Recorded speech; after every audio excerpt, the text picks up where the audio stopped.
Bok busuk, tak kau tengok dulu. Bok busuk, Mak? Kau cari. Apa nih hasil para game? Pesta sabu.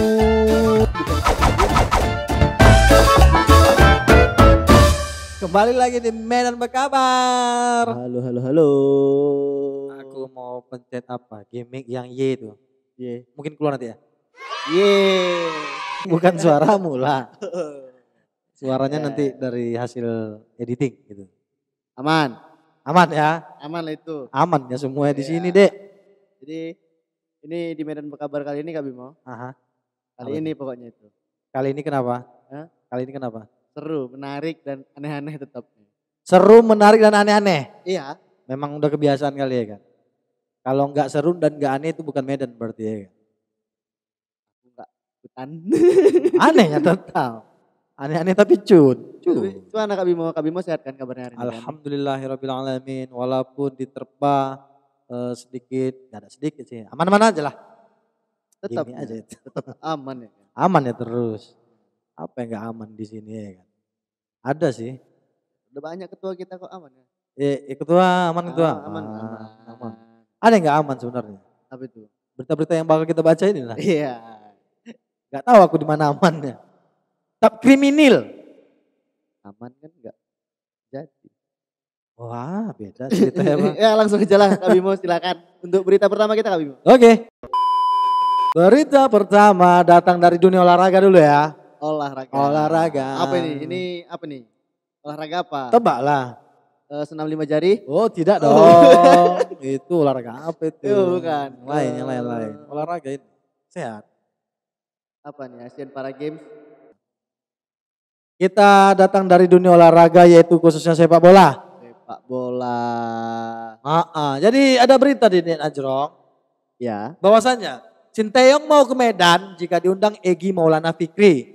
Sinteyong itu Sinteyong. Siapa tuh? Head coach, pelatih timnas sepak bola putra Indonesia. Oh, yang orang Korea bukan? Wajib, Korea sorry. Yang belakangan ini kan kayaknya penilaian beberapa netizen itu kan prestasi sepak bola Indonesia itu meningkat gara-gara Pak Sinteyong ini berarti. Berarti agak serius pembahasannya. Kita bedah ini. Ya beritanya cemeno. Oh beritanya. Apa? Kenapa Sinteyong? Karena Sinteyong ini mau ke Medan jika diundang Egy. Egy ini kan kebetulan orang Medan. Ya. Orang kita ya kan. Alahita. Jadi Egy Maulana mengundang Sinteyong untuk bertandang ke Medan. Hubungan keduanya sangat dekat di timnas Indonesia. Wajar. Sinteyong tampak berhasil membangun hubungan lebih dari sekedar pelatih dan pemain di timnas Indonesia. Wajar. Sudah kewajiban dong. Benar. Terbaru, Egy Maulana Fikri menunjukkan betapa pribadi Sinteyong sangat disukai oleh para pemain. Nah jadi, beritanya pun susunannya pening gak baca. Egy Maulana Fikri saat ini ditimpa cedera. Iya lagi cedera si Egy. Terakhir yang main di SEA Games kemarin cedera. Ya SEA Games cedera. Nah, jadi sehingga tak bisa menyertai timnas Indonesia di kualifikasi Piala Asia 2023. Kan berangkat ke Kuwait mereka. Jadi lantaran tak bisa ikut terbang ke Kuwait, jadi Egy ke Medan, full camp, mudik untuk recovery lah. Nah jadi kata dia nih, tanda kutip, ke Medan naik pesawat cuma 2 jam, ucap Egy kepada coach Shin. Jadi itu dia ngundang Sinteyong kalau bisa main ke Medan lagi. Jadi kalau kata si coach Sinteyongnya kalau diundang oke, kalau ada Egy baru mau datang. Kalau ada Egy baru mau datang? Iya ini kan versi bahasa Indonesia, versi bahasa Koreanya coba Adik Najong semana? Gak tahu, aku bukan K-popers. Ini sih yo, kok diundang Egy berangkat tuh. Oke, ini dia beritanya. Apa itu? Mayat pria tersengat listrik. Oke. Ditemukan di Medan. Oke, tersengat listrik. Diduga ingin mencuri. Sebelumnya ya kan kau bilang berita, aku mau mengucapkan bela sungkawa atau berduka cita. Tapi gak jadi. Karena mencuri. Di ujungnya karena diduga ingin mencuri. Tapi coba baca dulu lah, nanti diduga atau yang betul mencuri atau kayak mana? Jadi ini mayatnya ditemukan di Kelurahan Glugur, tepatnya itu di Jalan Bukan Kocok kan Glugur. Iya, dekat-dekat di situ. Glugur 1 kan, Medan Timur kan. Enak Bukan Kocok ya? Enak, Bukan Kocok enak. Kok bahas Bukan Kocok? Iya lanjut. Pria itu diduga hendak mencuri, namun tersengat listrik di salah satu rumah di sana. Oh. Kata Pak Kanit Reskrim Polsek Medan Timur, Bapak Ibtu Jeffrey Simamora. Oke, Pak Mora. Bapak ini menjelaskan bahwasannya mayatnya itu ditemukan sekitar pukul 5:30 sore. Sore ya. Sore, berinisial MI nih, identitasnya kan, ditemukan meninggal dengan luka tersengat listrik. Nah, kemudian jasad M ini pertama kali ditemukan salah satu warga di sana. Yanti yang ketemu nih, Pak. Yanti, saat itu Yanti mencium tersangka mencium bau busuk. Kukira diciumnya si maling ini. Di sekitar rumah si Yanti ini terciumnya lah bau busuk sama si Yanti ini. Oke. Ya kan, baru tuh dipanggil lah si Aji. Siapa Aji? Si Aji ini anaknya. Ini Yanti. Ada Aji. Terus jumpai si MI. Iya, kan si Yanti ini tercium dia bau busuk. Bau busuk nih kata si Yanti. Aji. Datanglah si Aji tadi kan. Kenapa, Mak? Ini anaknya nggak si Aji ya? Si anaknya. Apa itu, Mak? Bau busuk. Kau tengok dulu. Bau busuk, Mak? Kau cari. Mandi kau dulu kan gitu. Beli nyawa Rexona, Mak. Yang saset yang 2.500. Baru disuruhlah si Aji nih Mas Yanti ini ngecek di mana sumber baunya. Oh, berarti kayak warga-warga sekitar kan. Kok ada bau ini? Coba kau cari dulu, Nak. Bau di mana? Mungkin ada bangkai tikus segala macam mungkin ya. Barulah rupanya setelah dicium-cium, diendos-endos sama si Aji nih. Tersangkanya? Baunya. Sorry adanya tersangkanya. Pergilah dia ke belakang rumahnya. Di belakang rumahnya ada rumah kosong. Rumah kosong? Iya sih. Disitulah nampaknya si Aji nih ada mayat si MI di situ. Wow. Azab.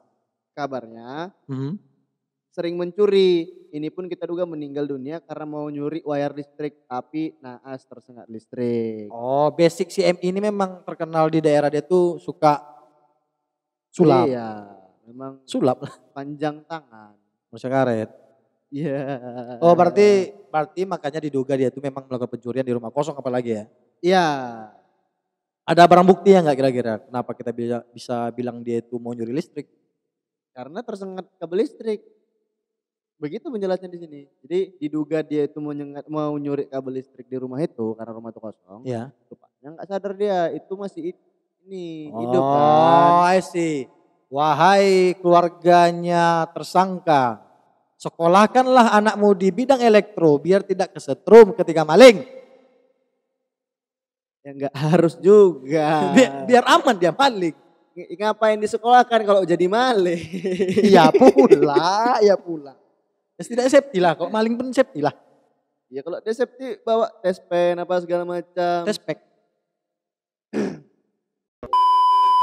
Berita selanjutnya. Oke lanjut berita ketiga dari Kak Bim. Alah gak betul berita ketiga ini sumpah. Apa itu Om? Polrestabes tangkap 2 ASN Pemko Medan pesta sabu. Sabu-sabu lagi. Kuluk. Dan terjadi lagi. Jangan kau putar liriknya.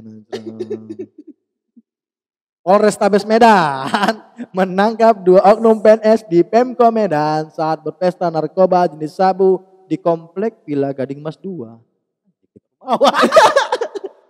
Marendal. Aduh. Villa Gading Mas 2.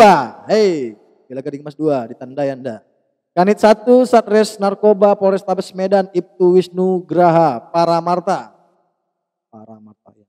Sorry Pak kalau ada salah penyebutan nama. Mengatakan kedua oknum PNS yang ditangkap itu masing-masing bertugas di Dinas Pencegah Pemadam Kebakaran atau P2K Kota Medan dan ASN Pemkot Medan di salah satu kantor camat. Wahai Anda-Anda yang bekerja di aparatur sipil. Sipil apa sipir? Sipil ya? Sipil, ASN. Malah sok bahasa sabu-sabu inilah. Iya kan? Ini ASN. Tapi nyabu. Ya gimana ya? Apa banyak kali kerja tuh mesti nyabu? Emang efek dari sabu-sabu itu apa Kak? Gak tahu lah. Yang aku dengar. Kan banyak itu biasanya dari berita-berita dari YouTube atau dari TV itu kan. Ya dari sisi edukasi tentang inilah narkoba. Oh, jadi Pak, angkat saya jadi duta narkoboy. Ya angkat dia, ciduk dia Pak BNN. Enggak, nih setahu awak tentang narkoba jenis sabu ini katanya menguatkan apa ya, stamina atau apa, enggak tahu lah kayak gitu. Katanya kalau orang tuh nyabu itu bisa tahan enggak tidur katanya ya. Tahan gak tidur. Iya, nah mungkin makanya SN ini banyak kerjaan kan. Aduh, kerjaan saya banyak sekali nih dikasih oleh Bapak Wali Kota. Kan Pemkot Medan, Gong? Iyalah. Iya. Cuman kan tadi Kerja kan bagus. Kak Bimo, tadi udah dijelas, itu dia di kantor kecamatan. Satu. Pak Camatnya berarti? Pak Camat dulu. Pak Camat tugasnya mandat dari siapa? Ya sebelum ke Pak Wali Kota, Camat dulu berarti. Habis Camat? Baru Wali Songo. Wali Songo. Untung gak wali yang foto siapa di Ya jadi maksudnya ASN ini banyak kali kerjaannya mungkin. Sehingga, ada job desk mungkin di kecamatan dia dapat dari atasan dong. Dikasih kecamatan kan. Benah ini. Kebetulan si kawan ini mungkin penanggung jawab pekerjaannya kan gitu. Jadi itulah. Suntuk sekali nih. Aku harus begadang. Aku gak kuat. Luk dong gitu. Kan mana tahu. Tapi kan udah jelas ya Bimo, jam kerja ASN itu kan dari pagi sampai sore tuh kan. Benar. Ya kan mungkin ada job desk yang memang mengharuskan dia bekerja di rumah. Jadi ngapain di jam 8 sampai jam 5? Nyabu Maksudnya apa? Kerja. Kok gimana? Ya kan? Kalau untuk cerita masalah sabu-sabu nih, narkoba khususnya jenis sabu-sabu. Pernah tuh terucap dari muncung Kak Bimo. Apalagi nih, kayaknya bok-boknya agak aneh nih. Di konten sebelumnya. Kalau gak salah aku yang kemarin tuh kan kita bahas Pak Edi. Pak Edi. Yang jogging. Angkot. Oke. Terus Kak Bimo bilang di situ, Pak Edi cek dulu tuh. Tes urin dulu tuh. Supir angkotnya. Ya. Karena supir angkot biasanya nyabu. Nah ini ada juga berita tentang sabu-sabu ini. Apa itu? 7 supir angkot di Medan positif narkoba. Hei, kamu ketahuan menyabu lagi. Tapi ini memang sering loh tes urin. Beberapa kan kemarin kok nggak salah ya waktu aku belum di Medan. Ada kejadian kereta api yang nabrak angkot Angkot nabrak kereta api, cuman itu alur itu? Ya angkot nerobos palang. Habis itu kan dilakukan razia kan untuk para supir-supir kan dan ternyata banyak yang mengidap Banyak yang positif. Itu kan tadi kalau Kakak Bimo menjelaskan bahwasannya dari narkoba atau sabu-sabu ini bisa meningkatkan pekerjaan. Mungkin kalau kelasnya tadi supir angkot oke lah. Maksudnya bukan oke lah jadi bisa wajib ya kan. Tapi enak kerja mereka kan. Jadi ASN kok bilang gak ada kerjaannya gitu. Gak ada sedikit kerjaannya. Ya. ASN sedikit kerjaannya rupanya. Ya biasanya aku tengok jam 12, jam 1, jam 2 itu di San Plaza. Karena memang jam istirahat. Iya pula. Coba jam 8 gue bilang. Berani gak? Jam 8 belum buka. San Plazanya belum buka kalau jam 8. Tapi di jalan orang itu jam 8 biasanya. Kok di jalan? Ya di jalan lah. Jam kerja udah itu. Udah jam kerja lah jam 8. Berarti yang gue tengok di jalan semalam? Izin ngantar anak sakit, berobat. Oke lah. Ya udah nggak usah dilanjut lah nanti. Goal. Tapi memang benar bahwasanya saran sih kepada dinas terkait mungkin. Memang perlu kita melakukan hal-hal seperti ini. Maksudnya melakukan apa namanya itu? Antisipasi terhadap persebaran narkoba atau penyalahgunaan narkoba. Mungkin ya dikhususkan di bidang ini. Karena ugal-ugalan. Tapi satu hal yang pasti aku pahami bahwasannya orang nggak mungkin makan kalau barang nggak ada.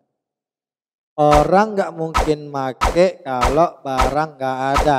Ya kan. Kalau baju Kak Bimo habis, Kak Bimo harus beli baju baru atau make. Ya atau nggak pakai baju sekalian itu maksudnya kan. Artinya bukan fokusnya bukan ke aku. Coba ke persebaran narkotika dan obat-obatan terlarang ini gitu. Bagaimana dibatasi gitu kan. Tetap aja yang penting mau pemakai mau penyebar no.